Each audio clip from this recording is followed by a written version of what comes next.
with the blessing of Sri Sai Baba. Reading of Sri Sai Satcharitra, Chapter 1, Obeisance, the story of grinding wheat and its philosophical significance.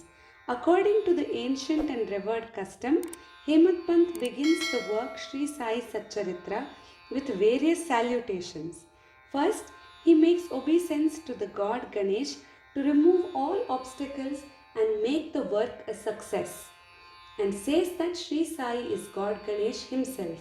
Then to Goddess Saraswati to inspire him to write the work, and says that Sri Sai is one with this goddess and that he is himself singing his own life.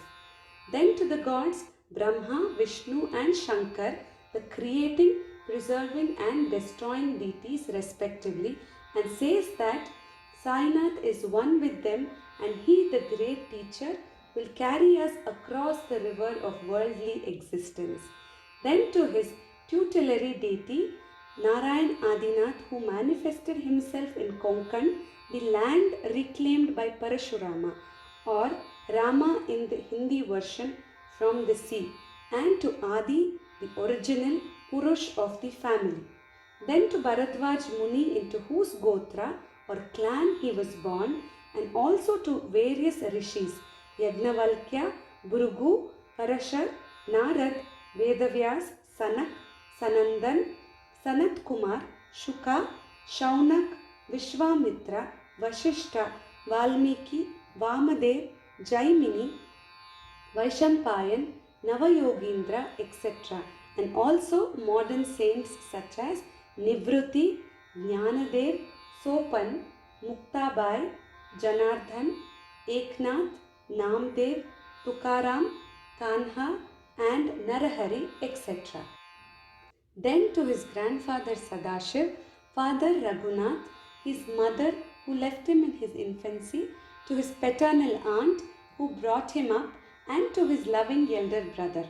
Then to the readers, and praise to them to give their whole and undivided attention to his work. And lastly, to his Guru Sri Sainath as an incarnation of Sri Dattatreya, who is his sole refugee and who will make him realize that Brahma is the reality and the world an illusion. And incidentally to all beings in whom the Lord God dwells. After describing in brief the various modes of devotion according to Parashar, Vyasa and Shandilya, etc., the author goes on to relate the following story. It was sometime after the year 1910 that I went one fine morning to the masjid in Shirdi to have darshan of Sai Baba. I was wonderstruck to see the following phenomenon.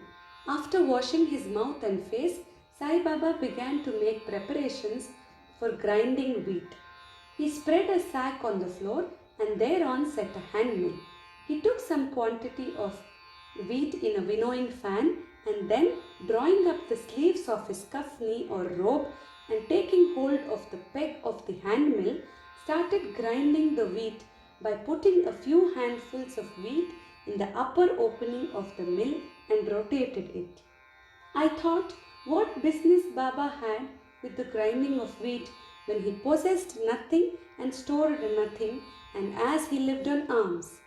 Some people who came there thought likewise, but no one had the courage to ask Baba that what he was doing. Immediately, this news of Baba grinding wheat spread into the village, and at once men and women ran to the masjid and flocked there to see Baba's act. 4 bold women from the crowd forced their way up and, pushing Baba aside, forcibly took the peg or handle into their hands and, singing Baba's Leelas, started grinding. At first, Baba was enraged, but seeing the woman's love and devotion, he was much pleased and began to smile. While they were grinding, they began to think that Baba had no house, no property, no children, none to look after, and he lived on alms, and therefore he did not require any wheat flour for making bread or roti. What will he do with this large quantity of flour? Perhaps, as Baba is very kind, he will distribute the flour amongst us. Thinking in this way, while singing, they finished the grinding, and after putting the hand mill aside, they divided the flour into 4 portions and began to remove them by taking 1 portion per head. Baba, who was calm and quiet up till now, got wild and started abusing them, saying, "Ladies, have you gone mad? Whose father's property are you looting away? Have I borrowed any wheat from you so that you can safely take the flour? Now do this.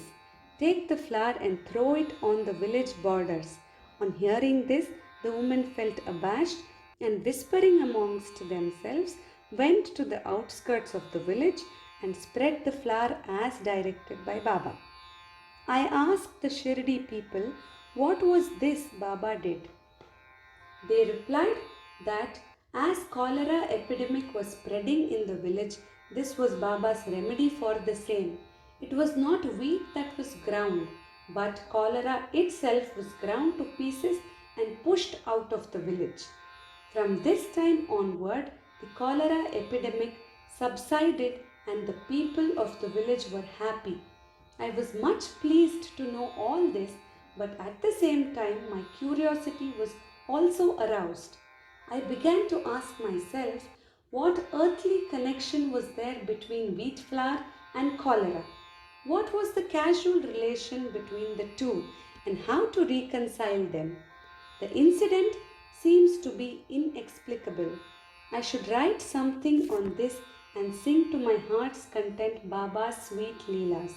Thinking in this way about this Leela, my heart was filled with joy and I was thus inspired to write Baba's life, the Sai Satcharitra. And as we know, with Baba's grace and blessings, this work was successfully accomplished. Philosophical significance of grinding.